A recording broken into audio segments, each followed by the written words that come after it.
hoje é sobre comunicação na política. Acho um assunto interessante. Nossa, bem na semana de eleições. É isso mesmo, assiste esse vídeo até o final e aproveita e já se inscreve no meu canal que eu quero chegar a 1000 inscritos até dezembro. Vai, me ajuda! Fala galera, terráqueos, amores do meu core. Hoje eu tô com o professor Luiz Gabriel, que vai falar um pouco pra gente sobre a importância da comunicação na candidatura de um candidato. Olha que redundante eu. Bom, Catherine, é importante lembrar sempre que nós, seres humanos, somos seres imagéticos, não é? Desde a pré-história, o homem sempre recorre à imagem, muitas vezes para representar o seu universo próximo, como a sua própria autoimagem, não é? Sem dúvida nenhuma, quando você pensa em política, quando você faz um recorte histórico das personas políticas desde a antiga Grécia, dois elementos são fundamentais para o chamado bom político, ou para aquele que é tratado como um político de sucesso. Primeiro, parlare, uma capacidade de comunicação, de falar, de palavra, de domínio da palavra, que consiga fazer com que as massas percebam claramente a sua mensagem.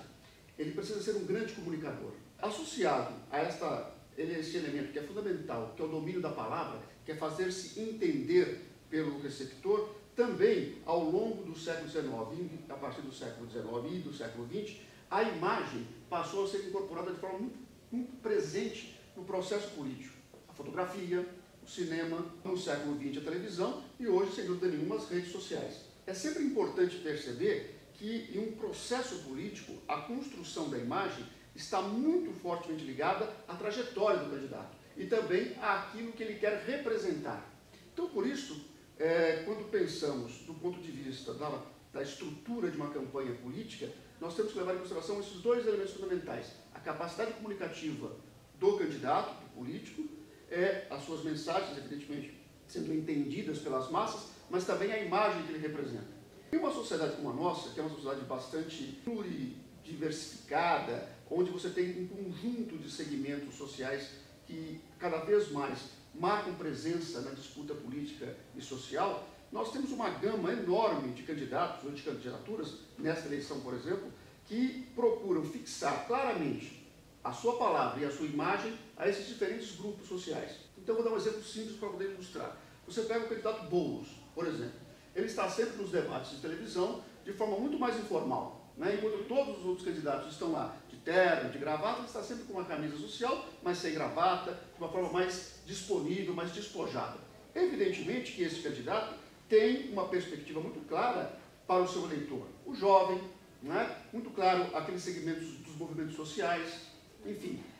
A sua imagem, ela se mantém tanto na campanha eleitoral, como aquela imagem que ele apresenta no dia a dia, na sua militância, no seu trabalho. Peguemos os outros candidatos de modo geral. Todos eles reproduzem um certo modus operandi tradicional da política brasileira. Mesmo aqueles que se dizem um pouco mais progressistas. Você pode pegar o Ciro, né?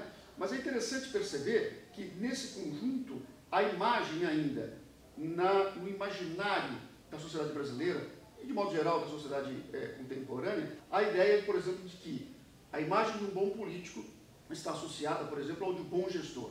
Peguemos, por exemplo, apenas para ilustrar, o candidato Dória e alguns outros candidatos em outro campo à presidência da República. Eles enfatizam claramente o quê? O ideal de gestão. Somos um bom gestor, queremos transformar o Estado, precisamos, em muitos aspectos, transformar o Estado, de fato, em uma instituição mais operante, mais atuante, e aí a ideia, a imagem que se representa do político como um alto executivo é muito forte no nosso imaginário. Porque representa austeridade, representa confiança, representa liderança, representa autoridade. Então a construção da imagem na campanha política, ela está muito associada também ao perfil do candidato e ao seu perfil eleitoral, ao seu envolvimento político e social. Peguemos um outro exemplo importante de história política recente do Brasil. O ex-presidente Lula, que está preso em Curitiba. Ora, Lula, indiscutivelmente, afirmo isso, na história política brasileira, de modo muito claro, na segunda metade do século XX, uma das personagens mais importantes na história política brasileira. Concordemos ou não, gostemos ou não, a figura de Lula representa, no imaginário popular brasileiro, a figura do político muito próximo das massas populares. É por isso que quando Lula entra em campanha, ele claramente exatamente que nas campanhas anteriores, ele se joga nos braços do povo, porque há uma identidade muito forte na figura de Lula, na sua imagem, com a imagem de milhões de brasileiros, que de fato viveram em condições, ou vivem em condições muito semelhantes àquela que Lula um dia experimentou na sua trajetória histórica. A construção da imagem, ela é sempre um elemento muito importante, porque ela pode, em primeiro lugar, ela revela de forma muito clara a posição política de determinadas candidaturas. Segundo, ela reforça no imaginário da sociedade aquilo que nós gostaríamos de projetar em nós mesmos. Não é? Então, essa identidade, essa força de atração que nós temos por alguns políticos, ela representa todo um universo imagético que nós carregamos do nosso passado histórico e político. Historicamente, no país, política sempre foi, ou o ato de se fazer política institucional, né, no parlamento, sempre foi uma atribuição das elites políticas brasileiras. Só mesmo a partir do século XX, no final do século XX, a partir de 88, é que efetivamente nós começamos a ampliar a participação política da sociedade brasileira.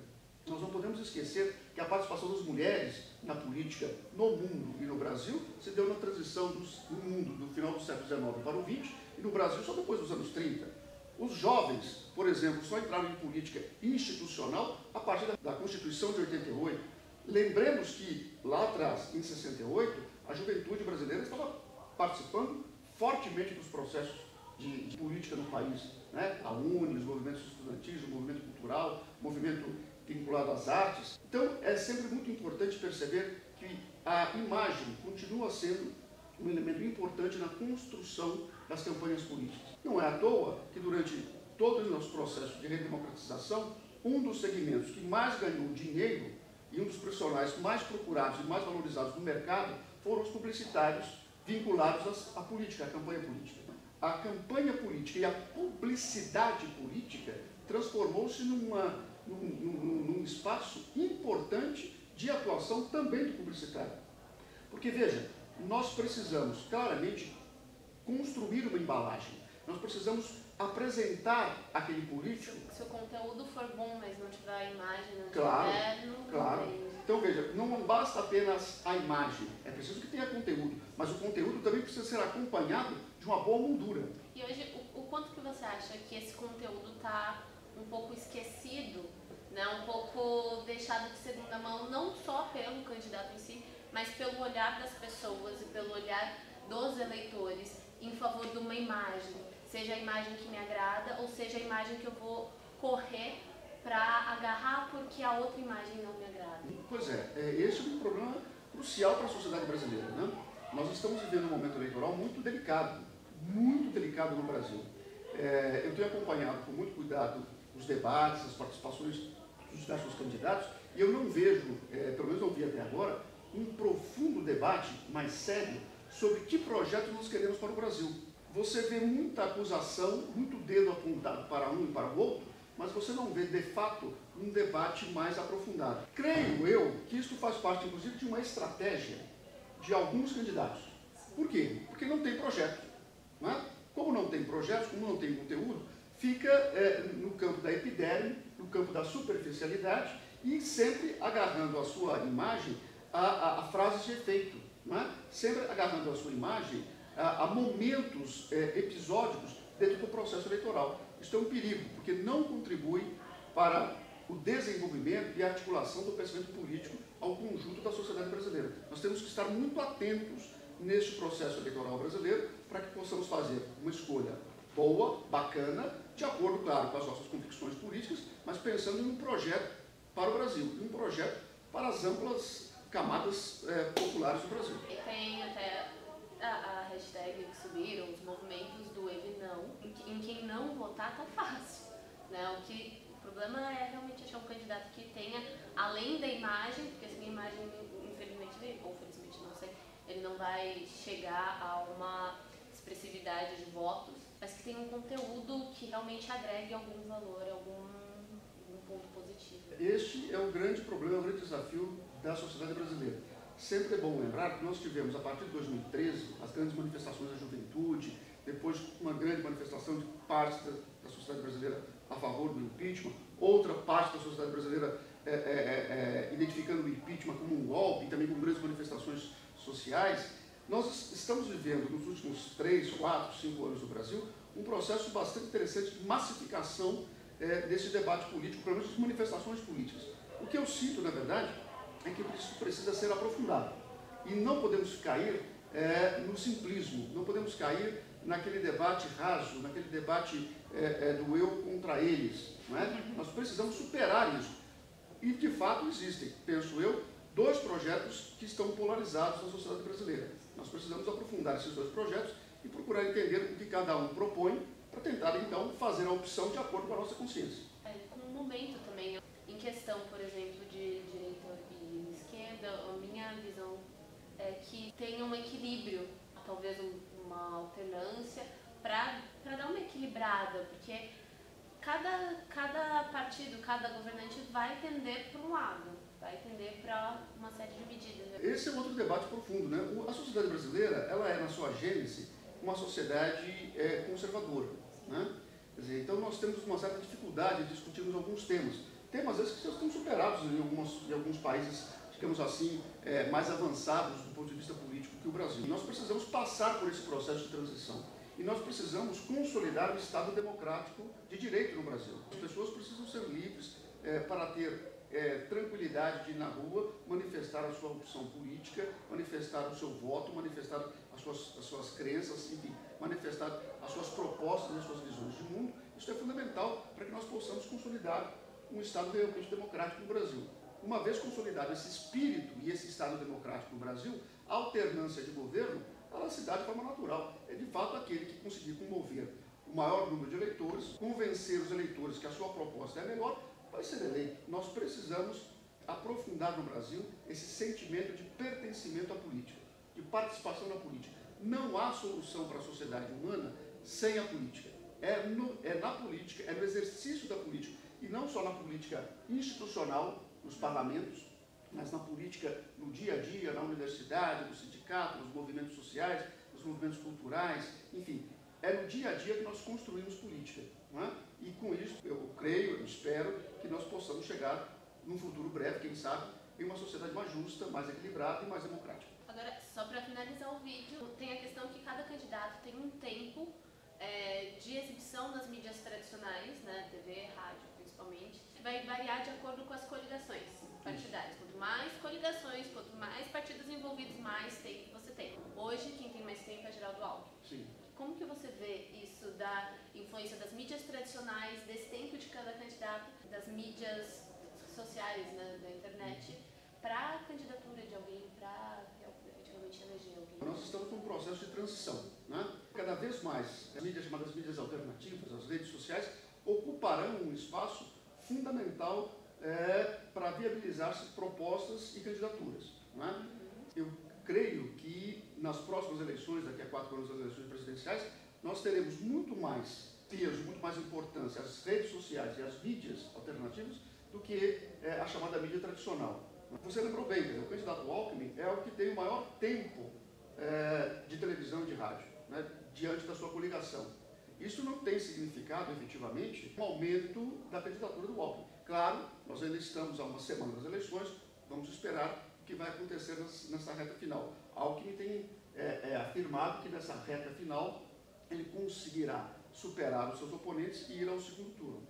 Vamos aguardar para ver. Agora tem uma coisa importante que também tem a ver, aqui nós conversamos um pouco, com a própria persona, com o próprio candidato. Com todo o respeito que merece o candidato Alckmin, ele não me parece ser um candidato que emociona o eleitor. Ele não passa para o conjunto da sociedade brasileira, pelo menos para as grandes massas populares, aquele entusiasmo, por exemplo, que passa Jair Bolsonaro, numa outra perspectiva. Isso tem muito a ver com a própria personalidade do candidato. Você pode ter um tempo muito grande, você pode ter um tempo maior, o dobro, o triplo de tempo dos outros concorrentes, mas se você não tiver uma pegada política, se você não tiver uma capacidade de comunicação, de interação com o conjunto da sociedade, isso não é determinante. Né? Sem dúvida nenhuma que a aliança política é importante, que o apoio ainda dos grandes meios de comunicação é fundamental, mas eu tenho certeza que a partir dessa eleição, as redes sociais, as mídias alternativas estarão cada vez mais presentes no fazer-se política no Brasil. Também acho. É que hoje ainda tem uma grande parcela da população brasileira que não tem acesso, né? Acho que a última pesquisa que saiu foi de 30% da população brasileira que não tem acesso à internet. Então ainda é difícil de medir qual que é a expressividade das mídias tradicionais na hora da decisão do voto. Historicamente, ela sempre teve um papel muito importante, né? Nós estamos num processo de transição, né? Eu penso que esse processo será cada vez mais rápido. Claro, faço questão aqui de ressaltar que nós temos que ter muito cuidado com a fake news. Sim. Né? Isso é fundamental. Qualquer informação que você receber sobre qualquer candidato, é preciso que você confirme, que você verifique a origem dessas informações. Eu tenho sempre um mantra que eu repito em sala de aula, que eu digo sempre aos meus alunos: duvidem de mim. Duvidem de mim. Tudo que eu falo é preciso ser questionado, é preciso ser repensado. Por isso, qualquer informação que você recebe, seja pelas mídias alternativas, pelas mídias tradicionais, você precisa ter a autonomia para poder pensar sobre a veracidade daquela informação. Sim, de preferência checar em mais de uma fonte. Claro, sempre mais de uma fonte. Checar mais de uma fonte com, de preferência, de pensamentos que não são iguais. Isso. Quando você tem fontes com pensamentos diversos, você consegue verificar o mesmo tema e o mesmo problema com diferentes perspectivas de abordagem. Um exemplo apenas sobre a questão do aborto ou das drogas, né? Você tem a perspectiva de ver o lado um pouco mais conservador, manifestando suas opiniões sobre o tema. Se você pega o campo progressista, sobre o mesmo fato, o mesmo fenômeno, você tem aqui uma outra visão de mundo. Então é sempre importante você cotejar essas duas posições para que você possa formar o seu juízo de valor. Sempre ouvir as posições contrárias, para que com isso você possa pensar e ver o nível de argumento de um grupo, de outro, e aí você ponderar, refletir, e a partir dos seus valores, da sua visão de mundo, da sua compreensão da sociedade, você fazer a opção: olha, estou de acordo com este ou de acordo com aquele. Autonomia intelectual, isso é fundamental. Obrigada, professor. É isso, gente. Eu espero que você tenha gostado do vídeo. Se gostou, deixa seu like, assiste os outros vídeos do canal. É isso, um beijo e até o próximo vídeo. Tchau.